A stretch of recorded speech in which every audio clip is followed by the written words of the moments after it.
Hello అండి, అందరికీ నమస్కారం. నా పేరు భార్గవ్.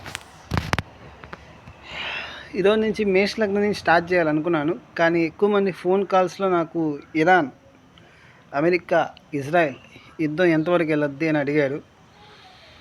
మనకి చాలా పొరలు ఉన్నట్టే, ఓజోన్ పొర ఇలా పొరలు ఉన్నట్టే పైన జాతకం ప్రకారం కూడా పొరలు ఉంటాయండి. ఆ పొరకు ఒక్కో గ్రహం ఆధీనం ఇస్తుంది. సూర్యుడు, కుజుడు, అలాగా చంద్రుడు. ఒక్కో గ్రహానికి నిర్దిష్ట టైం అనేది ఉంటుంది. 10 సంవత్సరాలు, 20 సంవత్సరాలు, 15 సంవత్సరాలు అలాగే ఇప్పుడు మనకి ప్రస్తుతం కుజపొర నడుస్తుంది. ఇదేంటంటే 2020 నుంచి 2036 దాకా ఉండబోతుంది. సో అప్పుడు దాకా ఏమవుద్దంటే 2020 నుంచి మనకి జరిగింది కూడా ప్రమాదాలు జరుగుతూ వచ్చాయి. అప్పుడు కుజపొరలో శని అంతర్దశ నడుస్తూ ఉంది. అప్పుడు కరోనా వచ్చింది 2020లో. కరోనా వచ్చి ఎంతమంది చనిపోయారో మనకు తెలిసిందే, ఎంతమందికి ప్రమాదం వచ్చిందో, ఎంతమంది చనిపోయారో మనకు తెలిసిందే. సో కుజపొర 2020 నుంచి 2022 వరకు అయిపోయిందంటే తర్వాత మళ్ళీ రష్యా యుక్రెయిన్ యుద్ధం మొదలైంది. రష్యా యుక్రెయిన్ యుద్ధం మొదలైంది. దాంతో యూరోప్ మొత్తం యుద్ధంలో చేరింది. తర్వాత అది ఆగిపోద్దంటే ఆగలేదు, జరుగుతూనే ఉంది, ఇప్పుడు కూడా జరుగుతూనే ఉంది. తర్వాత ఇజ్రాయెల్ హమాస్, హెజ్బుల్లా, హౌతీస్ ఇవన్నీ కూడా ఇజ్రాయెల్ మీద దాడి చేసాయి.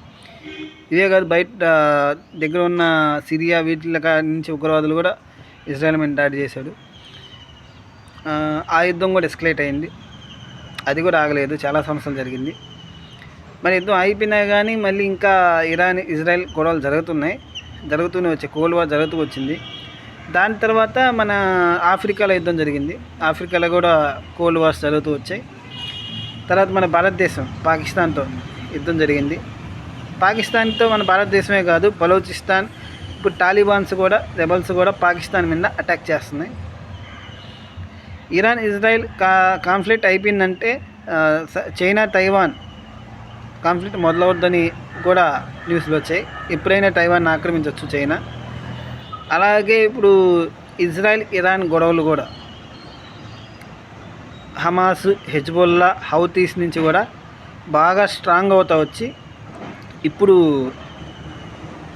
ఇరాన్, ఇజ్రాయెల్ ఉంటే ఇజ్రాయెల్ అయినా ఉండాలి, లేదా నేనైనా ఉండాలి అనే స్థాయికి, ఉంటే ఇజ్రాయెల్ అయినా ఉండాలి, లేదంటే నేనైనా ఉండాలి అనే స్థాయికి ఈ రెండు రావడం జరిగింది. సో ఇది యుద్ధం ఇప్పుడు ఆగుతుందా అంటే, ఉన్న యుద్ధాలు ఇప్పుడు దాకా ఆగాయా, ఎస్కలేట్ అవుతూనే వచ్చాయి. సో కుజపొర ఎప్పుడైతే ఆగుతుందో అప్పుడు దాకా యుద్ధాలు ఆగవండి. కుజపొర 2036 దాకా ఉండిపోతుంది. ముఖ్యంగా 2028లో కుజపొర ఉండబోతుంది. అలాగే శని కూడా కుజుడింట్లో అంటే మేష రాశికి వెళ్ళబోతున్నాడు. 2028 ఫిబ్రవరి నుంచి దాదాపు 2.5 years ఉండబోతున్నాడు. ఆ 2.5 years రక్తపాతం మరో రేంజ్లో ఉండబోతుంది. యుద్ధాలు, రక్తపాతం అనేది. కాబట్టి అందరూ కేర్ఫుల్గా ఉండాలి. నాకు తెలిసి 3వ ప్రపంచ యుద్ధం వస్తుందేమో. సో చాలా యుద్ధాలు జరగబోతున్నాయి. యుద్ధాలు ఇంకా ఎస్కలేట్ అయ్యి బీభత్సంగా వెళ్ళబోతుంది 2028 నుంచి 2030 లోపల, ఆ 2.5 సంవత్సరం. జాబ్స్ కూడా ఇప్పుడు చాలా జాబ్స్ ఎఫెక్ట్ అవ్వబోతున్నాయి. పెట్రోల్, డీజిల్ సమస్యలు కానీ, సాఫ్ట్వేర్ సమస్యలు కానీ చాలా ఎస్కలేట్ అవ్వబోతున్నాయి. సో అందరూ కేర్ఫుల్గా ఉండాలి. 2034 ఆనందం సంవత్సరంలో కూడా చాలా, ఆ పేరుకి ఆనందం సంవత్సరం 2034, కానీ చాలామందికి బాధలే కలిగిస్తుంది. ఆనందం దూరం అవుద్దనే చెప్పచ్చు 2034లో అయితే. సో 2034 దాకా కూడా అంత హ్యాపీ ఫ్యూచర్ ఏం కనిపించట్లేదు నాకు ప్రపంచంలో. తర్వాత నుంచి మాత్రమే కాస్త ఎస్కలేట్ అవుద్ది. ముఖ్యంగా 2036 తర్వాత నుంచి ఇంకా ఎస్కలేట్ అవుద్ది. కొత్త రోగాలు కూడా రావచ్చు. సో అదే అండి, ఉంటాను. మీ భార్గవ్.